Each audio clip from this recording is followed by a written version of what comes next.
여러분들 손에 사람들의 목숨이 걸려 있습니다. 어쩌면 작은 신의 역할을 하는지도 몰라요. 돈이 마귀입니다. 이 마귀는 절대로 마귀의 얼굴을 하고 나타나지 않아요. 가장 아름다운 천사의 모습을 하고 나타나죠.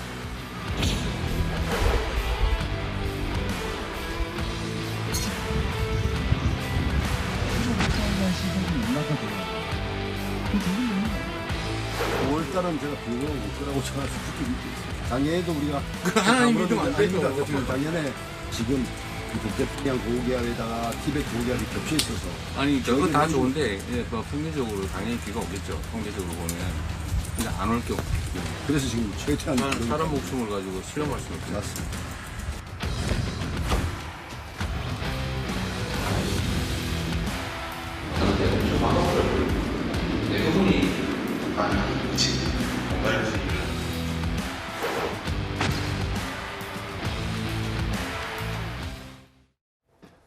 네, 이 소식부터는 이민찬 국민의힘 미디어특위 부위원장, 박창진 더불어민주당 상근부대변인과도 함께하겠습니다. 어서 오세요.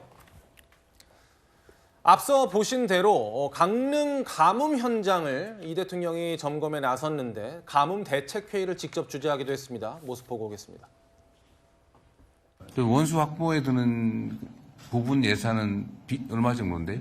1,000억 얘기 중에서 원수를 확보하는 데 드는 비용. 그 원수 확보는 추가로 안 되는 거잖아요. 내가 계속 그거 물어보는데. 500억으로 정수 시설을 한다고 해도. 그 5만 원을 우리가 확보할 수 있습니다. 제가 다 설명을 못 드리겠고. 그 말이 이상한데요. 국가 원수가 원수를 물어서 원수가 도대체 무슨 뜻이냐 궁금해하시는 분이 계실 수도 있는데 부장부장님. 네. 그러니까 정수가 있고 원수가 있고 네. 이 추가로 예산이 든다는 거에 어느 부분에 든다는 것이냐라는 걸 좀 물어보고 싶었던 모양이에요. 그렇습니다. 일반 시민들이 드시는 물은 이제 상수라고 하지 않습니까? 그 상수를 보내기 위해서는 정수 처리를 합니다. 먹어도 몸에 이상이 없도록. 그런데 그 정수를 하기 위한 원천의 물이 있어야 되는 거 아닙니까? 예. 그것이 이제 표면수, 지표수라고도 하는데요. 이 지표수를 뭉뚱그려서 이제 원수라고 합니다. 일반 시민들에게 제공할 수 있는 정수를 할 수 있는 원천적인 물.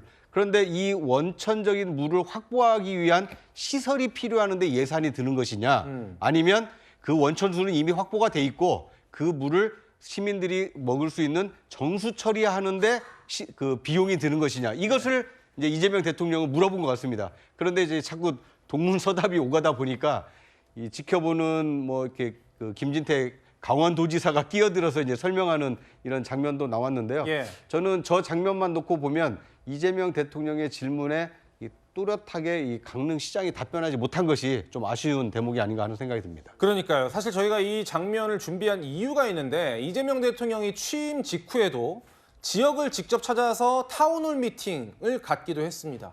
특히 우리 기억에 남았던 것이 뭐 광주 타운홀 미팅 같은 경우에는 광주시장과 전남지사가 굉장히 곤란한 처지에 놓인 것처럼 보이는 그런 장면이 연출되기도 했거든요. 이번에 강릉시장처럼 말이죠. 박창진 부대변인님, 대통령은 이렇게 공개적으로 토론하고 대화를 직접 하는 것을 생중계하고 이런 방식을 좀 좋아하는 것 같아요.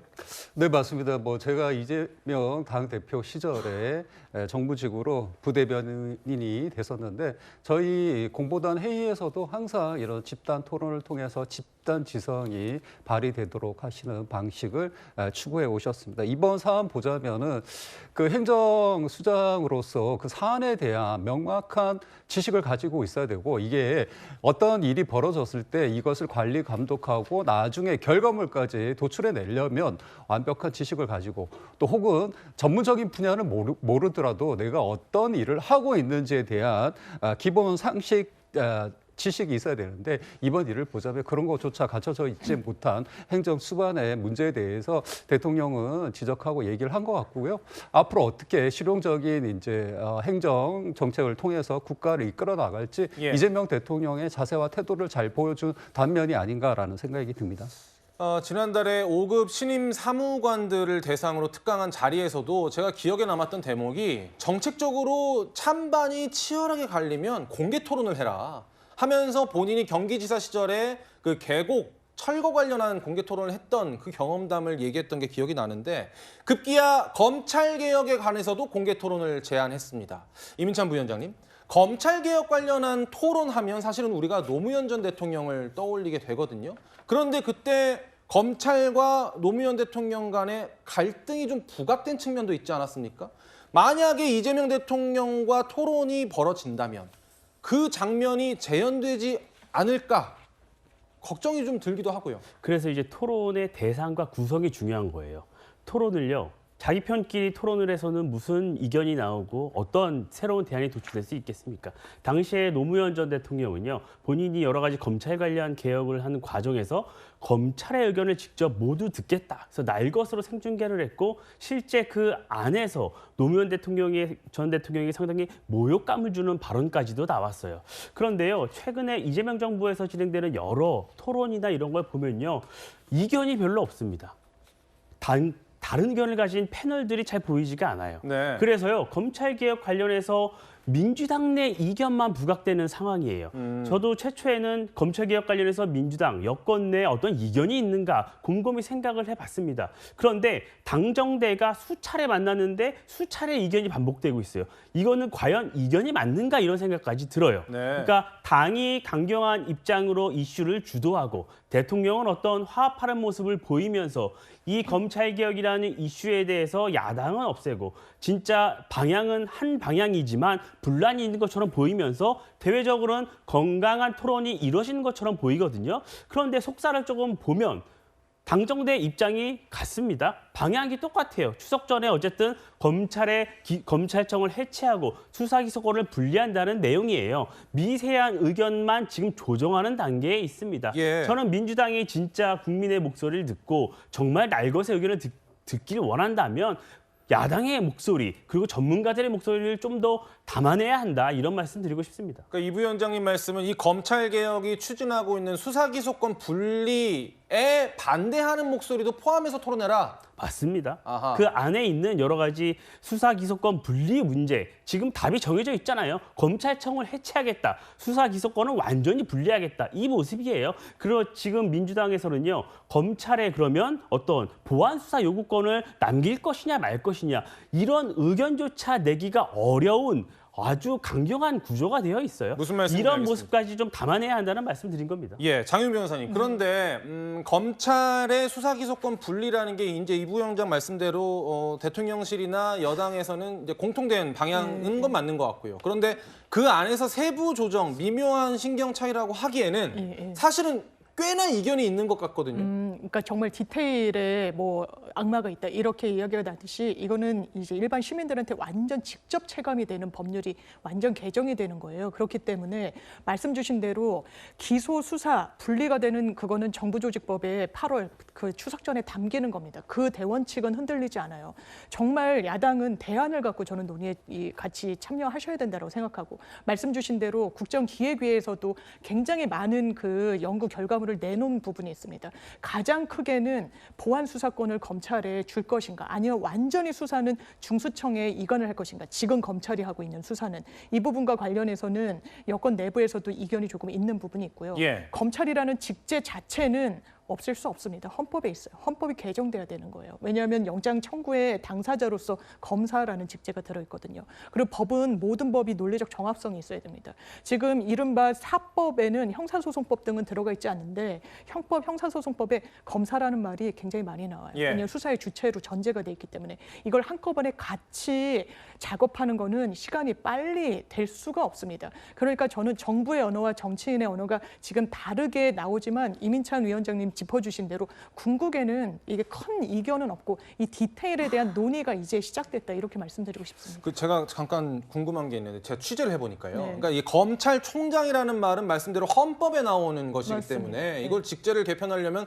개헌 사항 아니냐. 맞습니다. 근데 이렇게 말씀하시는 분이 계시더라고요. 공수청, 가칭 공수청 법을 만든다. 네. 혹은 공소청 네, 네. 법을 만든다고 하면 공소청장을 검찰총장에 보한다라는 식으로 네. 법률을 만들면 된다 이런 의견도 있더라고요. 지금 보면 기소와 수사를 분리하니까 수사는 검찰의 직제에서 분리하겠다는 거 아닙니까? 이게 기소만 할 수 있도록 하겠다고 했을 때 그러면 검사라는 직제가 지금도 원래 고위공직자 수사처가 발족했을 때도 검사가 맞냐 아니냐가 초기에 논란이 있었지만 이제 예. 검사가 맞다라고 돼 있었고 그러면 실무에서는 영장 청구를 기소를 하는 집단이 아마 검사라는 타이틀을 쓰게 될 거예요. 그런데 정말 수사를 할 때 막 빠른 압수수색 같은 게 필요한 시점에 이건 경찰이 하는 거란 말이에요. 검찰은 수사권이 없으니까. 근데 헌법에는 검찰이 영장을 청구하게 돼 있어요. 이런 디테일도 어떻게 맞춰갈 것인가. 단순한 타이틀의 문제를 넘어선 이런 또 점검해야 될 이슈들은 좀 있습니다. 자, 아마 이 방송 보시는 분들은 도대체 무슨 얘기인가 어려울 겁니다. 진짜 어렵고 복잡한 내용들입니다. 이 부위원장 말씀하신 대로 검찰개혁에 반대하는 목소리를 빼고 나서도 복잡합니다. 그런데 박창진 부대변인님, 네. 이걸 어떻게 추석 전에 마무리할 수 있을까? 혹은 추석 전이 아니더라도 올 연말까지는 과연 정말 되는 걸까? 이게 당정 간의 이견이 있는 거 아니에요? 이견은 없다라고 뭐 대통령실에서도 발표했고 저희 당도 마찬가지입니다. 기존에 말씀 나눈 바와 같이 기소와 수사를 분리한다. 현재 검찰이 가지고 있는 특히 윤석열 정권이 이렇게 몰락하는 과정에 있어서 정치 검찰이 어떤 역할을 했고 그동안 만들어왔던 여러 사회적 문제들에 관련해서 국민적 대단합이 있고 국민들은 검찰은 반드시 개혁되어야 하는 상대로 보고 있습니다. 그래서 이 방향성에는 차이가 없는데 내부적인 조율의 과정에 있다라고 봐주시면 될 것 같고요. 이전에 저희 또한 반성하는 바가 여러 가지가 있습니다. 검찰 개혁을 여러 차례 시도했지만 경과하지 못함으로 인해서 다시 한번 검찰의 역습이라고 할까요? 역공에 시달리는 경우도 있었고요. 이런 과정에서 이번에는 좀 더 세밀하고 내밀한 여러 부분들을 제대로 진단하고 또 있을지도 모르는 문제들에 대해서 대비를 하자라는 그 조율의 과정으로 봐주시면 될 것 같고요. 현재 이제 저희 당 내에서도 검찰개혁특별위원회가 발족한 상태고 이재명 대통령께서 말씀하신 대로 당이 정당이 법안으로서 국회 안에서 이 검찰 개혁을 당연히 보완해야 되는 부분이 있기 때문에 당과 정은 함께 이 사안과 관련해서 내밀한 논의를 해나갈 것이다라고 말씀하신 걸로 가름을 하면 될 것 같고요. 현재 문제가 많이 있다라고 하는 이것 또한 건전한 방향으로 나가기 위한 이 토론의 과정이다라고 저희는 생각하고 있습니다. 그래서 이런 부분들을 다 조율해 나가는 과정 중에 있다라고 말씀드리겠습니다. 그래서 시간의 속도보다 완벽성을 기하고 저희가 제대로 된 법안을 만들어내는 것이 더 중요하다라는 그 생각을 갖고 있습니다.